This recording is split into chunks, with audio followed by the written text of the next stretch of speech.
Alright guys, so I'm going to talk to you guys about obesity in America.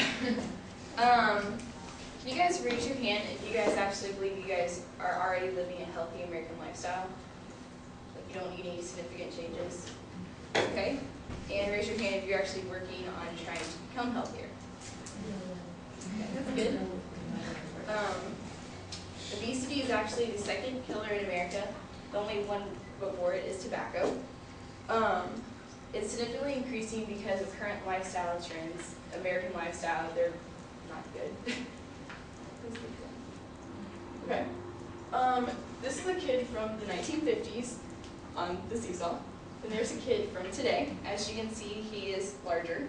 He looks average. He looks like an average kid that you would actually find on the playground. But as you can tell, there's a lot of physical differences. Our generation is actually called Generation XXL, which means that we're actually large, is kind of what it's actually saying. The average college male in the 1900s weighed about 133 pounds. Average college male now weighs 166 pounds. Mississippi is actually the fattest state in North Carolina, or in the United States, sorry. 33.8% of the people are actually obese, which means typically 1 out of every 3rd person you meet is obese. North Carolina stacks up as the 10th largest state in the United States, and Colorado is the skinniest with 19.1% of the people obese. Obesity is the second leading cause of death, once again. 130 million people are overweight and 70 million people are obese. 400,000 deaths are caused from obesity every year. Obesity in children has risen 3 times in the past 30 years. 70% of kids currently obese will have one major cardiovascular disease, and 25% of children are overweight right now. As you can see the obesity rates are rising. So what's the cause of obesity? Well, driving your car is a huge thing for America. Cars are so easily accessible for everyone, therefore everyone drives everywhere. I know I live in UV and I drove here to campus this morning. Therefore you aren't walking, biking, doing basic physical activity. Video games are another big thing. You can sit there and play video games for hours. TV, you sit there for a movie for 2 hours. And they're also taking PE out of the curriculum for schools. Lack of sleep is another big thing. Hormonal changes causes you to eat more. You normally stack up on like coffee and stuff in order to stay awake. I know I do that. Prescription drugs are another thing. Using birth control, antidepressants, all of those, they actually cause more changes in your body, which tends to make you overeat.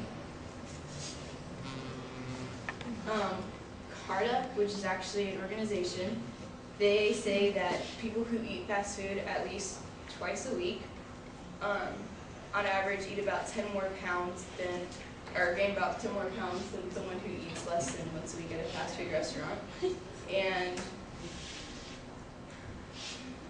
study at the University of California, Berkeley, actually said that schools that have a fast food restaurant within 10 minutes of it have higher rates of obesity.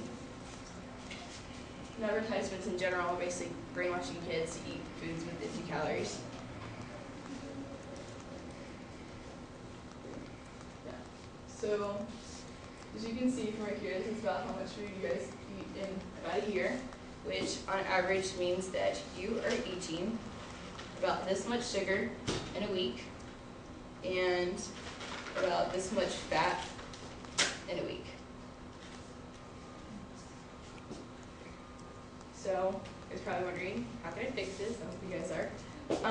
What you can do is bring your lunch to work. Just preparing your food at home versus eating out can really, really just help that. You can cut out sodas. My sister cut out sodas and she started exercising 3 times a week, just for 30 minutes, and she lost 10 pounds in less than a month.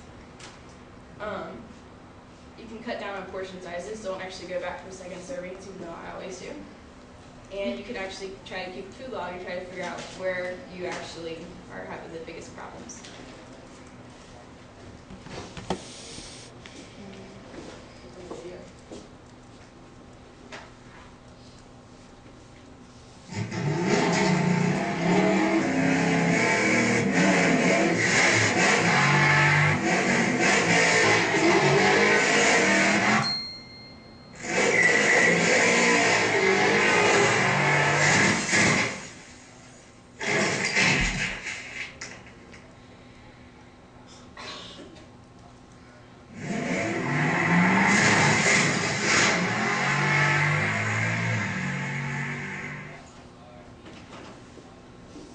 A lot of problems that come from obesity. You can develop type 2 diabetes, heart disease, hypertension, polycystic ovary syndrome, reproductive problems, thyroid conditions, and basic overall psychological problems. So it's not good. The future for America does not look bright unless we actually try to fix something right now. America's basically clueless, hence the picture, and it is something that needs to be addressed and changed before.